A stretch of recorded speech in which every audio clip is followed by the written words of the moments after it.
Hey, what's going on, brethren? Shalom. Thanks for tuning in to another dialogue with the Raw Hebrew. You know, this will be kind of a red pill message because I'm about to share with you some deep wisdom and things to consider, especially in these last days of Babylon, America. You understand? You know, I just want to give some insight, more so to the younger brethren, the brethren with no children, the brethren who may at times, you know, feel alone, you know, because it's not good for man to be alone. But at certain points in our lives, it is best to be alone, you know, because sometimes joining yourself into something that is defiled can defile you, you know. And I was just sitting here reading some scripture, you know, and I came across Jeremiah, you know, chapter 4, verses 3. And before I read the scripture, you know, we all know that Jeremiah was told not to seek a wife in the land of Babylon, amongst where he was doing his work for the Lord, you know. And it's not hard to understand why, America being the new Babylon, you know, the spiritual Babylon, the daughter of Babylon, of the original, you know, it's the same concept. It's not hard to understand why the father, Yahweh, told Jeremiah not to consider a wife or children in that place. It's for the same reasons why I'm making this message today, you know, because the women are defiled. The Babylonian system is defiled, and it defiled your woman. And it's pretty much, it's going to defile you and destroy you. You understand, dealing with these women out here, man. So I wanted to get into Isaiah chapter 4, verse 3.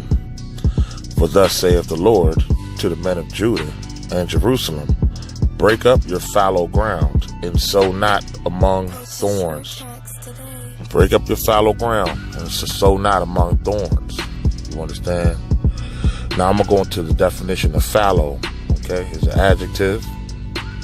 There's a couple precepts on the definition, but it's a farmland plowed and harrowed but left unsown for a period in order to restore its fertility as part of a crop rotation or to avoid surplus production.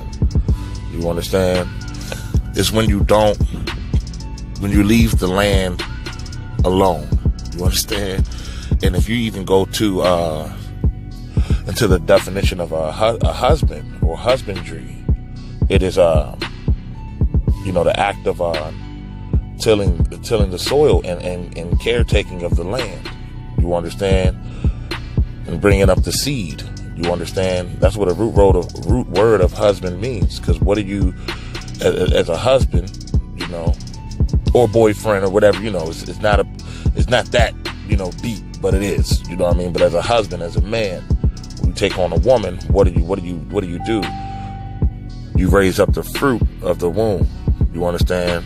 The fruit of the womb, which is the children, you know, and care for that vine, an extension of yourself. You understand? So you're not supposed to be. So the Lord and Jeremiah chapter 4 verse 3 told these men of Judah, you Negroes, you black men, to sow not among thorns. You know, to break up this fallow ground, you know. Now I'm gonna go to the second respectful definition of fallow, and that is of a sow, parentheses, not pregnant. Okay, you can Google this. Fallow, as in noun form, it is a piece of fallow or uncultivated land, and as a verb, leave. It is to leave the land alone. You understand? So metaphorically, when we look at this in the metaphorical sense, the Lord was telling the men of Judah, stop chasing these women, man.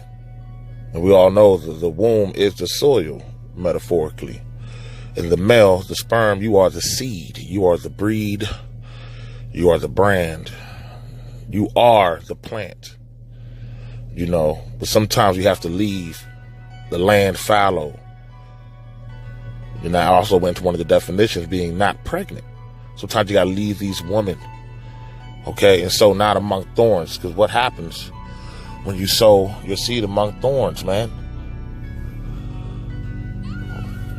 You know, your vineyard or the offspring, the fruit of your womb, your children are going to be, you know, amongst the briars and thorns of the bushes, man. They're going to be destroyed. And while you're trying to tend to the fruit of your womb, you know, metaphorically speaking, you're just going to be getting pricked over and over again by the thorns and the briars of the bushes. You know what I mean? You're trying to settle down and have kids in America.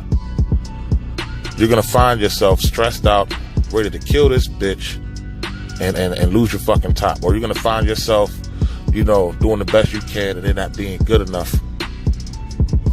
Because the brushes of the briars and the thorns have set in. You have sowed in a place that is not fruitful or wise for you to sow your seed. And you will not be able to enjoy the harvest of your seed and the growing of your plant. You understand? But rather you're going to watch your seed and your plant get destroyed and overtaken by these briar bushes and thorns of Babylon. It is best in these days, in these last days and times, to be alone. Be MGTOW. Be Red Pill. Because what you will find is that we're dealing with women in the whore of Babylon, in America. This place is confusion and unrighteousness.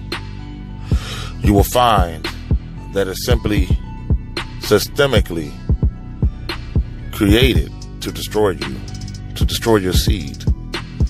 There's nothing fruitful about this place. Everything is out of order. You know? Why would you sow your seed in a place of disorder?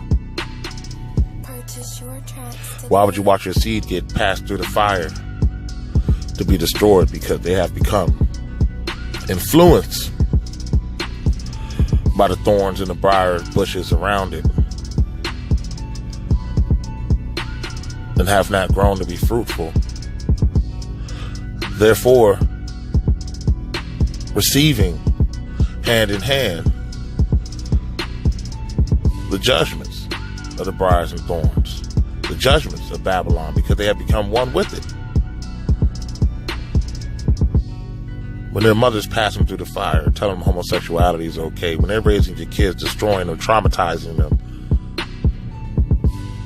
when that woman should have been left alone, that soil should have been left fallow, uncultivated, until the land be pure again.